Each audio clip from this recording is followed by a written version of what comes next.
This is Mark and Charity's Coffee Podcast.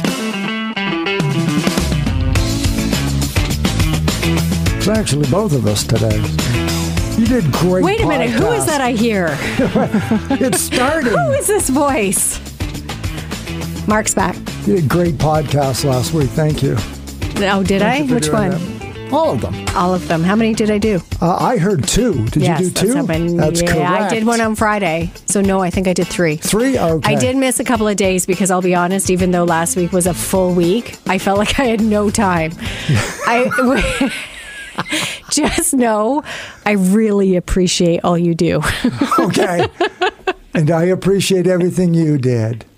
I'm glad. Into the podcast, we're going to get caught up on all that's been going on and our fun discussions with GPS. We were going to get into this before I was struck down with my ailment. 2 weeks ago. Yes, we kind of left it on a cliffhanger. Right. We will talk about this tomorrow. That's right. And then Mark disappeared. 3 weeks later. It's all coming up with the Mark and Charity Coffee Podcast. As always, brought to you by our friends at Simple Desk. Simple Desk in Trenton is your ultimate destination to streamline, market, and strengthen your business's brand. Jenny, the visionary behind Simple Desk, took her commitment to business support a step further by creating BRAZEN, an event for women who dare. After the event sellout in 2023, get ready for an even bigger and bolder BRAZEN 2024. The full-day experiential event is packed with networking, vendor booths, exciting giveaways, delicious food, and a speakers panel of incredible female entrepreneurs sharing their inspiring stories. Don't miss out on BRAZEN 2024. Mark your calendars for May 31st. Tickets go on sale November 1st. For all the details, visit simpledesk.ca/brazen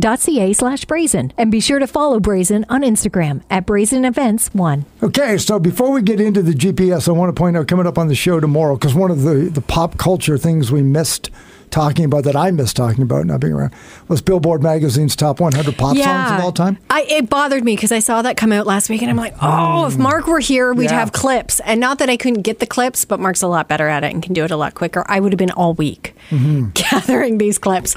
But yeah, a very interesting list, much like...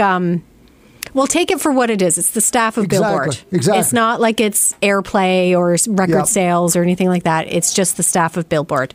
65th anniversary, 65 years of Billboard Magazine, which is what prompted it. And then they got together and they did it, which is designed to do nothing more than create clicks and arguments. I know it. But, and create conversation for us. And here we are, right? Jimmy Hollywood was part of Question Mark and the Mysterians' 96 Tears. And that song, according to Jimmy, I didn't look at the list, is number 198. Yeah. So I'd said in the top 200. Yeah. So I'd said to you, I'm going to take a look at songs 199 through 500 to see what other great songs Jimmy's song is better than. Yeah. So all I'm telling you tomorrow is you need to hear this list, because I could live in the 400s. Okay, so you've already looked then. Yeah, I started at 500 and I started scrolling. And these are the top 500 pop songs of all time. It ranges because the top 5, the number 1 isn't that old. So we're going to do the top 5 too, right? I got the top 10. Okay, but then I have other like really key touchstone enormous songs and where they were. So I've got that are lower than Jimmy's, like are higher on the list, like around 400. I started the list thinking what was ranked lower than Jimmy's and came away with a list of like I could live in the 400s. All my favorite songs were in the 400s. So what you're saying is employees of Billboard don't think much of my taste. Might be younger than you a bit. There's a lot of that. There's a lot of that. And it's like, how is Mickey by Tony Basil 497? Really? Yeah. Really, Mark? Yes. Oh, my gosh.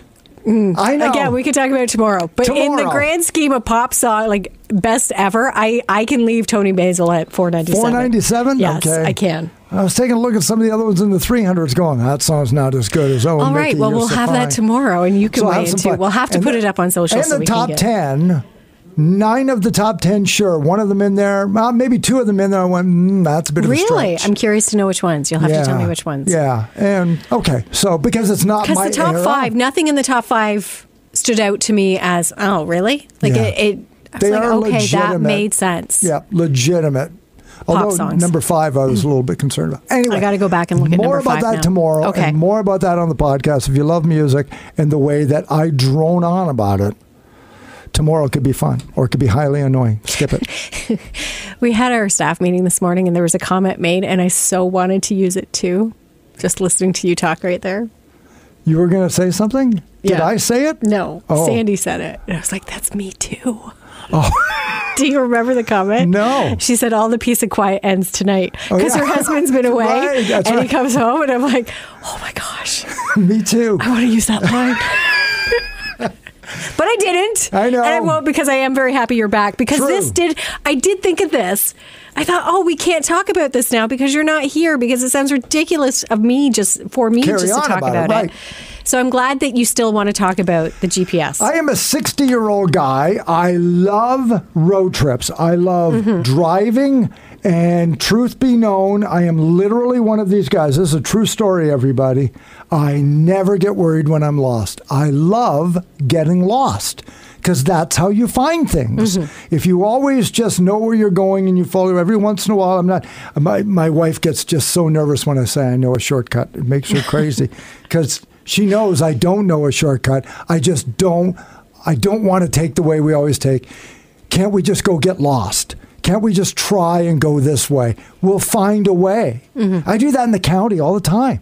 I know eventually I'm going to go. So when I hear about people who always have to use GPS, to me, it's like you're missing an opportunity. I am right there with lost. you. I don't think your age makes a difference because I am right there with you. I love going for drives as long as we're not on a schedule. Right. If we have to be somewhere, don't mess around. No, we're going. I get that. But I love going for drives. My dad always took us for drives as kids. Yeah. I love it. And you're right. I don't mind getting lost. You find some really interesting places. And GPS, I agree. There's maybe a time and a place. Yep. I do appreciate it when I'm in downtown, really urban centers and need to get around. For sure. But otherwise, I don't need it. And you're right. All these people who rely on it all the time. I'm like, you're missing so much. They don't know how to get 5 blocks from their house. That's what I'm finding. And that was the story we read shortly before I went on vacation, was people are becoming so reliant. It's making them dumb. Yeah. Their common sense is going out the window. Like they could drive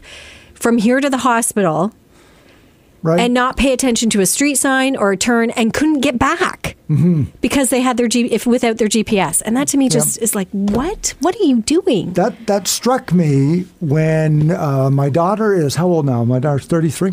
So I'll say 10, 12 years ago, a friend of hers was back in town, from university or something. And she was going to borrow the car. She probably didn't have one at that point. And she said, well, she lives at, whatever. And I said, yeah, okay. And then she went to her phone and she put it in her phone. And I said, Steph, she lives in Victoria. She lives on Victoria Street in Belleville. And she said, well, yeah, I don't know where that is. Stephanie, you went to Nicholson, which is the corner of Church and Victoria Street. Like she lived 2 blocks from your high school. I can picture her house. And she said, yeah, but I don't know how to get there. So this notion of, well, as long as I have my phone, I don't have to know. Yeah. It will tell me. And I just think that's dangerous to not know. The reason we bring this up is because when I was on vacation, it happened. Yeah. It happened because vehicles have it now. Our vehicles don't have GPS. Right. We don't either. We don't have it. No. We do, as I said, we do use our phones in a pinch, but we don't have GPS. But my dad does have GPS in his truck. And my parents are older. And again, I don't want to say it's an age thing. My dad has driven his entire life. He's been a salesman. He's tried, he can get from A to B. Right. But when we were on vacation, it blew my mind because now that they have this GPS, that's what they go by. Everything. To the point, and Dad, I'm sorry. I know he listens. I love you. I do. We're only using you as an example. Yes, we're not judging. We went to dinner the one night. And now this is in Washington, D.C., to be fair, it happened in Washington, but I'll tell that story too. Same thing. But it was more the dinner. So when we went out to dinner, we took both vehicles. And my parents were in theirs, and then the 4 of us were in our vehicle, and they have the GPS. So we Googled where the restaurant was because we don't know where it is, where we're staying. So we're like, okay, where's the closest one? We found it. We're like, okay, this is the route. So we said, we'll follow you. Mom and Dad drive. We follow them. Well, as we're driving, I'm, of course, looking around, and because there had been talk that my parents might go on and we would drive back. Okay. We weren't going to go with them. Right. So I'm paying attention. I'm looking around. I'm paying attention to the streets and everything, where we turned. We get to the restaurant, we have dinner, whatever. We go to leave, and we've decided that we're just going to go back. We're all going back to where we're staying. My parents aren't going anywhere different. Right. Dad's in front of me again. He's got his blinker to go left. Well, the main street's to the right. We came in from the right at the lights, and then we turn left. And I'm explaining this to Wayne, and he puts his left blinker on. I said, no, we're going right. I said, are you going somewhere different? He's like, well, no. I said, well, we came from over here. We go right. He's like, yeah, but your dad's turning left. I said, we go right. I don't know where they're going, but we're going right. So sure enough, we turn right. In the rearview mirror, I see my dad turn left, do a U-ey, and then follow us out. We get further down the street. I said, when we're turning right here again. He's like, are you sure? I said, yes, I am sure. Why are you questioning me? And we go left. Well, my parents get in this other lane and go the left. other way Yeah. again. I'm like, what is going on? I don't know. And then the kids are like, where are they going? I said, they'll be fine. They'll figure it out. So we get back, and sure enough, the GPS told them to turn left out of their parking, to start with, their parking spot, and then turn right out the street. But my dad said it was turning left down the street. At the street, yeah. It hadn't recalibrated to the truck. So they were and the same thing at the lights. I don't know what happened, but the GPS blipped, and they thought they had to go this. I'm like, did you not know which way you turned on the way over? Like, did you not look around? And then when we were in Washington, same thing. We were coming out of the parking garage, and they had punched in the address where we were going, but it hadn't had time to recalibrate. So my dad starts driving. We ended up on a street that was closed, going the wrong way. Traffic's coming at us. Even Ben's in the back seat going, Grandpa, we can't go this way. We can't go this. Like, there's signs everywhere. And he's still going because the GPS is telling him to go. Yeah. And I'm like, but everything around you is telling you not to, and you're still going. So when you hear stories of people actually driving into ponds, and you wonder, how does that happen? You become so reliant on it and trust it so much. That's what happens. And I understand all of that when you're in a foreign city. And I don't mean a city you're not in, like if I were in Montreal or Toronto. Yes. And I need to get somewhere, absolutely, Kath, pull out your phone, we'll do it. It's perfect, it's great. But it like, you don't need GPS to drive in Belleville if you're from Belleville. No. And that's what, and I know people that do it. I know one guy, friend of mine, holy smokes, he'll be somewhere and he'll punch it up because it'll tell him what time he'll get home, and he tries to beat that time. I can't say I haven't done that either, Mark. Okay. So it's a challenge. It's like, okay. I'm going to be home at 5:17. No Nope. way. 5:15. Exactly. And it's Let's do this. to see if I can get home faster than that. But it's that reliant on technology. I always find that's just a little scale. It goes back to when my son was in grade school, and I'll never forget it, which was such a light-on moment when I had said to him, as he was having to learn the provincial capitals. And of course, I know all 50 U.S. state capitals. I love that game. The Capitals game, it's called. I thought of you, actually, when we were seeing all the license plates and everything. Love it all. Love all of that stuff. Geography, history, I love all of it. And I said to him, you don't know all the provincial capitals? He might have been in grade 7. And he said, Dad, why would I need to know it? I'll just look it up. Yep. So again, this education is, I don't need to know it. I just need to know where the answer is. And I'll go to the internet, and it will tell me what the capital of Alberta is. I don't need to know. I just need to know where to find it. And it's just, I don't know. I think you just need to know. You need to know where the hospital is in Belleville, not, well, I'll just look it up on my GPS. You need to know this stuff. How long have we had GPS? Because it goes back to that question of, and again, tops. I know it's a generational thing. My kids will grow up with GPS. They'll never have a time where they don't have access to that. Myself, I did. And I became very fond of that. I remembered, I think back now, even with cell phones, and I've thought of this too, I remember of time without a cell phone, but now I find when I don't have my cell phone, I get nervous. GPS, I didn't have GPS. It doesn't make me... There are times where I'm very glad I have my phone to look up. For sure. But there was a time I couldn't do that. So what did I do? I would ask. I would drive around. I would figure it out and be fine and get to where I needed to go and get to where I needed to be and call. Like, you're not, you just, you need to put it down sometimes. For and me, pay attention. It would ruin getting lost. Because I just love taking off down a road for no reason. Let's just go see where it goes. If we get a lot, like if you're in the county, like there are just so many roads down there, right? Like you could and eventually you're going to end up at 33 or 62 or something, 49. You're going to end up somewhere, and then you're going to be shocked where you are, but wasn't that fun? Oh, look, there's that winery I keep hearing about. I didn't know it was on this road. Shrug. Exactly. Like it's just so good. But if you're just ruled by the GPS, you can't do that. In Washington, as you said, we were out of our element too. For sure, yeah. So we did need it. And God bless my dad because he was good enough to drive us into Washington because I didn't want to drive in Washington and he did it. But it was just one of those moments. And as soon as it happened, I'm like, this is what we talked about.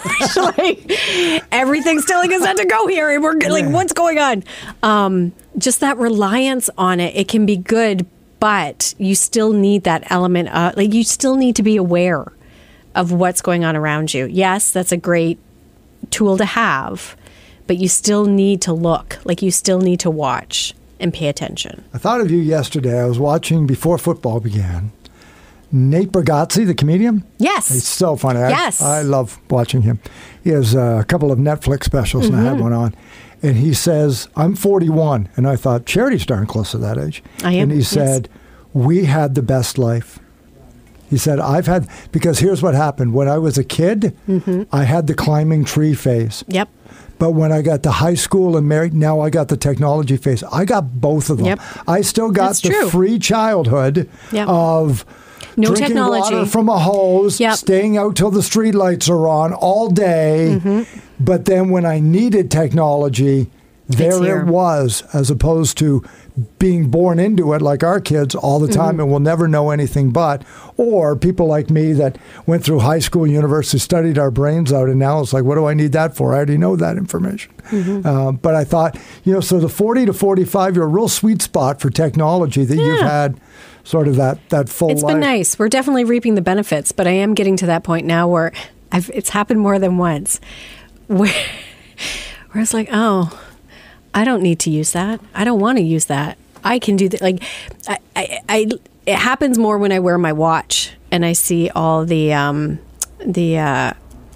Watches. Yeah. I'm not there yet. Or I fight it. I fight against it. It's like, no, I don't want to use technology for this. I want to do it the hard way, and I want to struggle with it for a bit, and then maybe I'll cave.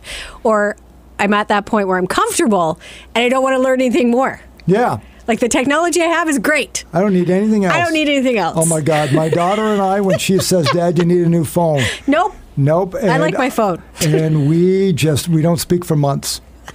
Because I refuse. I don't like change. And yet I love change. Like, I love new adventures. I love learning. I'm a lifelong learner. I always want to learn. But don't. Well, and that was that's frustrating. That stuff. But it's better. But it's never easier. It's always harder. And that's why I dig my heels in with GPS when we were down there. Yeah. It got to a point where I was arguing about using the GPS. It's like, we don't need it. Just pay attention to where we're going. We're good. Yeah. I don't want to use the GPS. Stop using the GPS. Yeah, you turn it on like it's the radio. People get on, they turn on the GPS, and then you're going home. Don't you know where you are? Exactly. Well, I have to find the best way. Why? Just take the way you want. And I do that with the kids too. I'm like, okay, look around. Like, who can tell me how to get here? Like, where do I need to go? Well, I don't know. I'm like, well, then pay attention and look around. Where are we? How can I get from here to Tim Hortons? Yeah. Someone tell me. Yeah. And so they have to think about it. A friend of ours, she was driving her two daughters. I think it was a sporting event when they were younger. The older daughter might have been 15, so the youngest was maybe 9 or 10. And the youngest one, smart as a whip. Right, sitting in the back seat. And she said, we were literally driving and the moon was in front and it was beautiful. And they commented, big moon, years ago. It's like 20, whatever. And then they turned and the older girl up front then suddenly looked up and she said, oh my God, the moon moved over there. And the kid in the back yelled, we turned! We just turned. Like, you're up front. We just. Oh my God, I can see my kids doing that. So when you talk about, being aware of surroundings when you drive, if you're so locked in on technology that you're just not aware, we literally turned. We brought the kids to Belleville a couple of weeks ago, and they've been doing the construction in Oak Hills. Yeah. Right? So we have both boys in the truck, and I think we were in Foxborough. We were on 62, I know. We were driving down. We weren't quite in Belleville yet.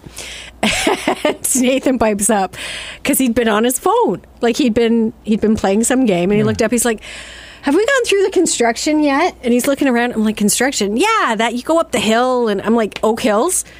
Yeah, are we through that yet?" And Ben looked, "Yeah, like 20 minutes ago, Nathan." Oh my gosh. True. It's like, yeah, true. it is true. It wasn't 20 minutes ago, but yes, it was a little while ago. 613-962-0955. Text us on the show on the reliance of GPS. Because again, we're not anti-technology, but it just comes like you don't need it all the time. Really, do you? It just takes some of the romance of driving away from me. But like anything, moderation, because when you become too reliant on it, that's when I think the problems start. Mm-hmm. Like they are great tools. Absolutely. They're great tools to have, but yes. But having to have all the time, I can get home from anywhere in the Quinte region. You can drop me on a dirt road in my car and enough gas, and I'll find my way home. I'll find it. I'll just keep driving. Okay, now I know where I am. I'm on this county road. Mm-hmm. I'll find it. I'll look at the sun. I'll know which way is east and west, and away I'll go. I don't need Follow GPS. The sun. Sure. Follow the sun. Come on, it's the way we all did it for a million years. I know. But yes, I love you, Dad. And it was super stuff. We had a great day. We had a great trip regardless. It was great. But it was pretty comical a couple of times. Love it. Mark and Charity Coffee Podcast. Join us more. We're going to talk about those top 500 pop songs. Mm-hmm. I'm really centering in on the 400 group. Do you know what we haven't talked about? What haven't we talked about? We haven't talked about Taylor. We haven't talked about Taylor Swift? Mm-hmm. No. Okay. Well, we won't today then. Okay, good. All right. But now there she is. So we'll talk about it tomorrow if you want. Okay. All coming up tomorrow with the Mark and Charity Coffee Podcast and Mark and Charity Mornings on 95.5 Hits FM. Have a great Monday.